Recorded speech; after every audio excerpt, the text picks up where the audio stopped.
Comment renforcer la prévention, la préparation, la riposte face aux pandémies? Voilà, les États membres de l'Organisation mondiale de la santé, l'OMS, discutent en ce moment même d'un projet de convention, d'un projet d'accord justement, mêlant de nombreux acteurs. Et on va en parler avec vous, Anne-Claire Amproux. Bonsoir. Bonsoir.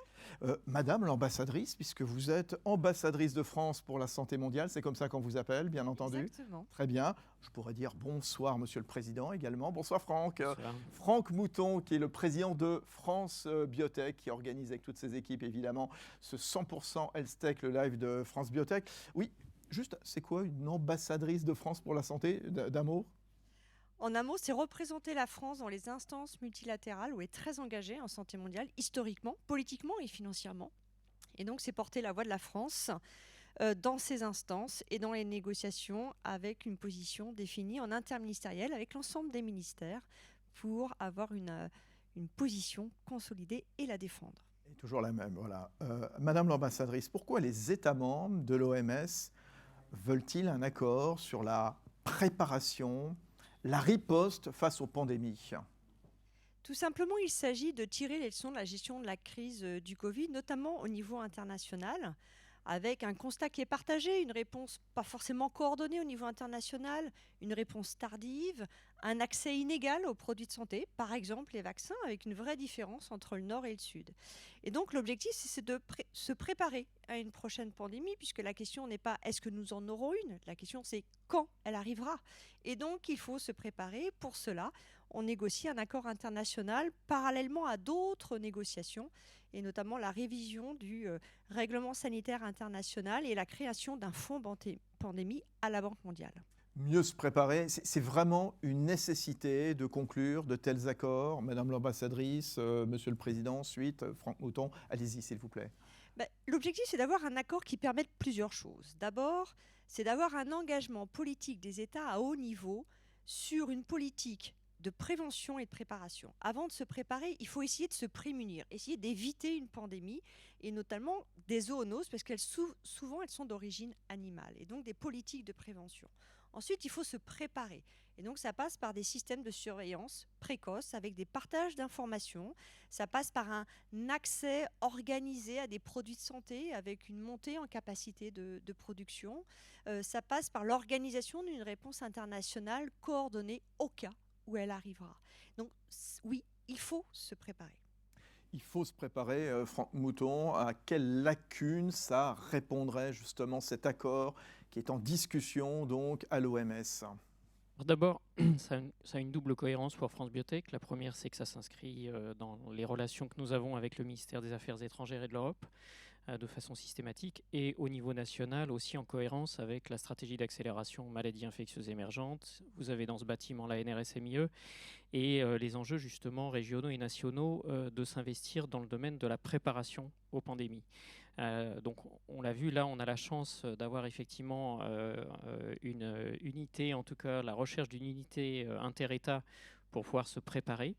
Il est évident que, en tout cas, France Biotech se positionne pour fournir à nos interlocuteurs, et en particulier l'ambassadrice, toutes les informations des forces de notre territoire sur le sujet, c'est-à-dire les biotech qui s'impliquent dans la vaccination, qui s'impliquent dans la thérapeutique, les medtech qui s'impliquent dans la prise en charge et dans le diagnostic également, et puis le numérique en santé dans toutes ses dimensions, la préparation, donc toute la partie veille sanitaire, la partie aussi, entre guillemets, éducationnelle des citoyens.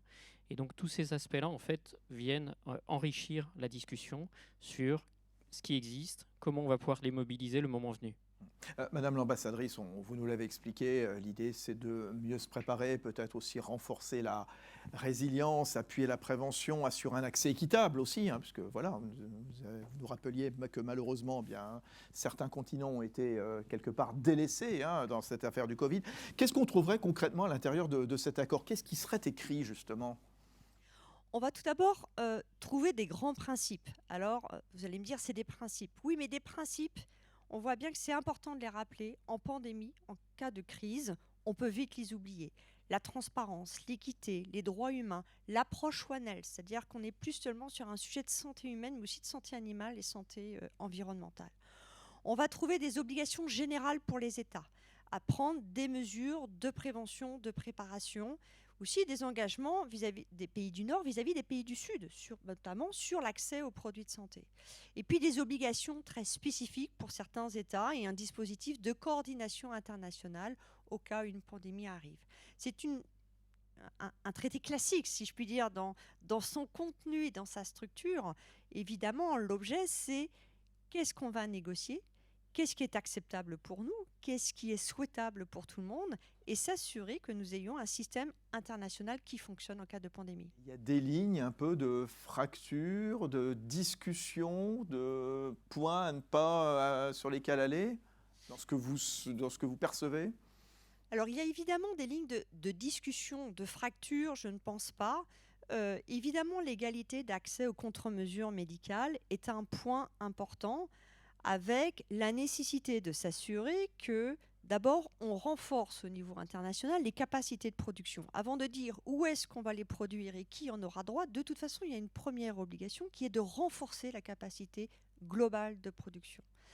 Ensuite, il y a des discussions qui sont et des arguments plutôt poussés par les pays en voie de développement sur la propriété intellectuelle et les brevets. C'est un exemple, sachant que la propriété intellectuelle ne se négocie pas à l'OMS, elle se négocie ailleurs, à l'Organisation mondiale du commerce. L'OMC, voilà, ouais, tout juste. Tiens, quand on parle de propriété intellectuelle, et puis on y reviendra d'ailleurs largement au travers de ces deux études qui nous amèneront en 2040 tout à l'heure, notamment avec l'étude Simons & Simons, totalement passionnante. Qu'est-ce qu'on peut dire sur la propriété intellectuelle, Franck Mouton? C'est clé dans ces entreprises-là, c'est une barrière à l'entrée en termes de compétition internationale et c'est ce qui fait que les investisseurs regardent nos dossiers et investissent dedans. Donc c'est vraiment un point extrêmement important pour nous de conserver l'attractivité et la compétitivité liée à la propriété intellectuelle. Et donc les brevets restent évidemment une zone extrêmement fragile dans ces sujets. Et c'est tout de suite, Madame l'ambassadrice, qui nous le rappelait justement, la nécessité de produire. Les enjeux pour les industriels, ils sont considérables de la discussion, autour de la discussion d'un tel accord à l'OMS. Franck Mouton.